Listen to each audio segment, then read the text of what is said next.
Aimables téléspectateurs de Cadus, bienvenue. Nous avons invité pour vous ce soir des grands chirurgiens de la faculté de médecine à la marge de la première journée de chirurgie de Guinée. Et nos invités, il s'agit de monsieur le professeur Biro Diallo, qui est le président des journées, et monsieur le doyen de la faculté de sciences et techniques de la santé, le professeur Oumé Cissé, et la vice-doyenne chargée de la recherche dans la même faculté, le professeur Aïssatou Taran Diallo, et notre doyen, le professeur Sadi, chirurgien émérite, qui nous a accompagnés et qui continue de nous accompagner, et à qui nous rendons un vibrant hommage ici sur ce plateau. Alors, pour commencer ce débat, nous nous adresserons d'abord au président de la journée. Monsieur le Président, en organisant les premières journées de la chirurgie en Guinée, quels sont vos objectifs? Nos objectifs, c'est d'abord de rassembler tous les chirurgiens de Guinée pour qu'on soit ensemble et qu'on puisse discuter des problèmes de la chirurgie en Guinée.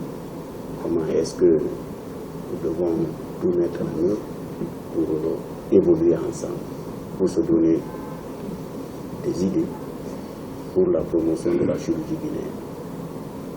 Voilà, c'était ça le fondamental.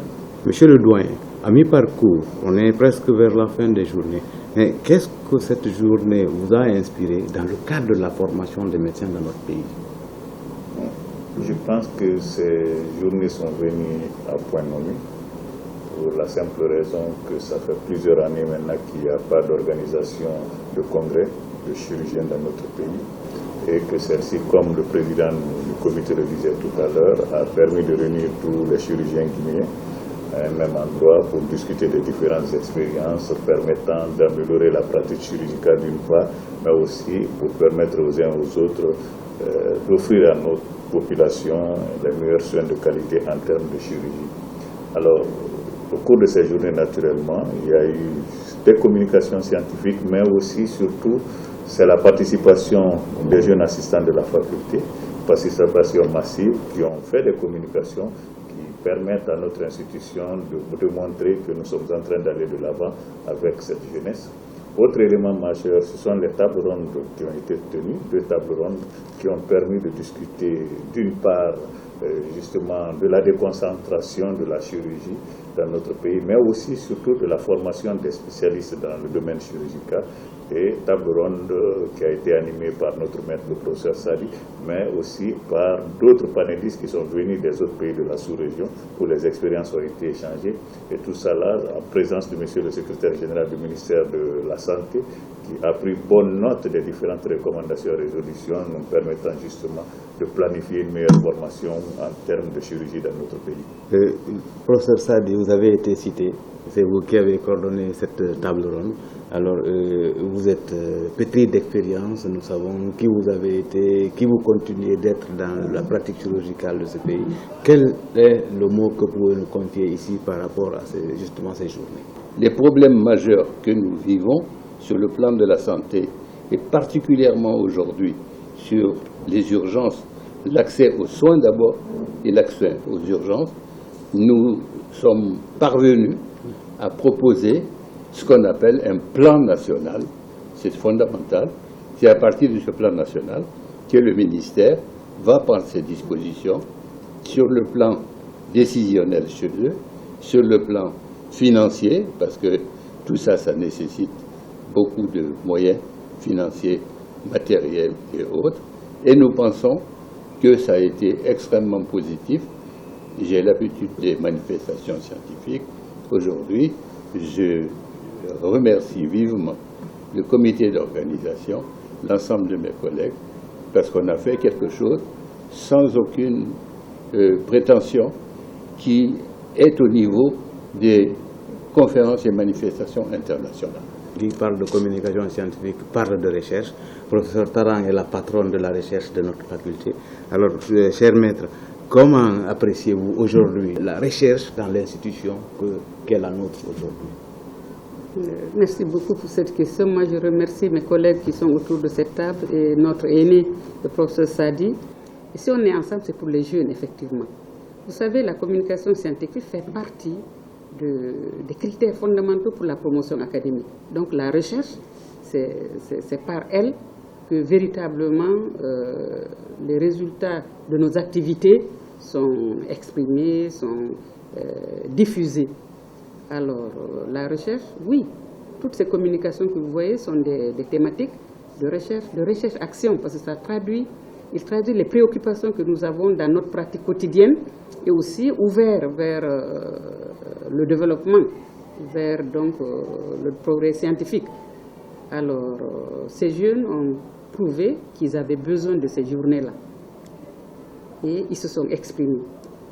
Et ils ont aussi été là au cours des tables rondes parce qu'ils nous ont traduit leurs préoccupations que nous avons portées au niveau de l'autorité. Donc, à mon avis, la recherche se porte très bien et elle a besoin d'être accompagnée. Alors, vu les conditions dans lesquelles nous travaillons, parce que nous travaillons dans le même milieu, comment appréciez-vous les discours des officiels quand on se retrouve comme ça? Comme l'a dit notre cher maître, nous sommes des hommes de terrain. Est-ce qu'il va y avoir l'amélioration des conditions de travail sur le terrain? Ça, c'est l'avenir qui nous le dira. Mais nous, ce que nous pouvons, c'est d'organiser les journées, de tirer le bilan de ces journées et de les soumettre à qui de droit. Okay? Nous, en ce qui nous concerne, nous ferons notre travail. Mais pour ce qui est des politiques, ça, nous aurons le temps au temps pour savoir. En fait, pour résumer, merci cher maître, pour résumer le doyen, on organise les journées, on pose des questions, on essaie de poser des approches de solutions et après, on attend qu'on nous appuie pour arriver effectivement à couvrir. Et on va mettre la pression. Oui, c'est vrai, tant que nous pouvons. Voilà qui est bien dit. Monsieur le doyen, alors, le doyen a fait un peu allusion à la table ronde. Vous êtes le métronome de la formation de la faculté de médecine. Alors, est-ce que vous pouvez nous dire aujourd'hui quelles sont les perspectives que vous avez pour la couverture pratiquement de tous les hôpitaux de la Guinée en spécialistes? Oui. Je pense que cela a été discuté au cours de la table ronde. Nous avons aujourd'hui des formations spécialisées dans notre pays, dans le domaine de la chirurgie. Je vais citer entre autres la gynéco-obstétrique, la chirurgie viscérale, la chirurgie générale, mais aussi l'urologie. Et dans ces différentes spécialités, un certain nombre de médecins ont été déjà formés, qui sont sur le terrain. Mais nous avons en perspective de faire en sorte que ceux qui seront formés soient dans les hôpitaux régionaux, dans les hôpitaux préfectoraux, pour qu'ils puissent couvrir l'étendue du territoire national et permettre à nos populations d'avoir accès à une chirurgie de qualité, à des soins de qualité. Et pour cela, naturellement, cela nécessite la mise en place d'une politique nationale de financement de la formation, parce que la formation est une chose, mais il faut qu'elle soit financée. Et la plupart des gens qui se forment depuis plusieurs années maintenant dans notre pays le font de leur propre poche. Il est important que les autorités maintenant s'engagent davantage pour que ces gens-là puissent bénéficier d'un financement. Et je l'ai dit tout à l'heure au cours de la table ronde, il y a plusieurs approches pour ce financement-là. Nous sommes vers la fin de notre entretien. Et on revient à Monsieur le Président des journées. Et on pose la question, à quand les prochaines journées de la chirurgie? Bon, dans le règlement intérieur, il est prévu chaque 2 ans. Donc c'est déjà calé par les textes fondateurs de l'association guinéenne de chirurgie. Tous les 2 ans, on doit pouvoir avoir une rencontre de ce genre et qui de reste sont des rencontres à souhaiter et à pérenniser parce que de toutes les façons, nous jeunes qui vous emboîtons les pas en avons besoin pour la perfection. Alors, monsieur et madame, plutôt la vice-doyenne chargée de la recherche, est-ce que vous pouvez nous dire quels sont les quelques défis que nous avons à relever pour améliorer la pratique chirurgicale dans nos conditions actuelles? Bon, les défis sont nombreux. Les défis peut-être pour les formateurs, c'est ce qu'on a dit, on fait des formations continues, mais aussi on a ces DES-là où on est dans l'OAS avec un programme très harmonisé, donc adapté à nos besoins, mais aussi de façon universelle, un programme validé. Donc on a le défi de former donc des spécialistes en nombre suffisant pour couvrir tout le pays comme chirurgie essentielle, c'est-à-dire qu'on ait un chirurgien généraliste et si besoin un pédiatre, un chirurgien gynéco-obstétricien et puis un pédiatre, c'est le rêve. Mais ça nécessite aussi d'être accompagné, comme on a dit tout à l'heure. Donc, véritablement, il faut qu'on résolve les problèmes déjà ici au CHU, ici central. Comme je vous ai dit, qu'on puisse résoudre en urgence, réduire la morbimortalité des patients qui nous arrivent en urgence, avec un bon plateau technique pour le diagnostic, avec un bon plateau technique pour la prise en charge thérapeutique. Et aussi, donc, c'est d'aller vers l'intérieur, résoudre les problèmes d'accessibilité aux soins chirurgicaux en urgence, surtout par la population qui est à la base. C'est ces défis-là. Je commence par monsieur le doyen de la faculté. Nous sommes au terme du débat. Je voudrais avoir votre mot de la fin et les autres, chacun pourra éventuellement donner un mot de la fin et quelles sont ses attentes vis-à-vis de la pratique chirurgicale dans le pays. Merci. En tout cas, moi, je voudrais remercier en tant que premier responsable de la formation l'association guinéenne de chirurgie pour avoir organisé ce congrès, et, comme je l'ai dit tout à l'heure, qui a permis à nos assistants de montrer leur talent, non seulement de chercheurs, mais aussi de communicateurs. Je pense que cela est extrêmement important. Et je voudrais exhorter les collègues, comme le secrétaire général a demandé, dans un bref délai, de mettre en place une commission.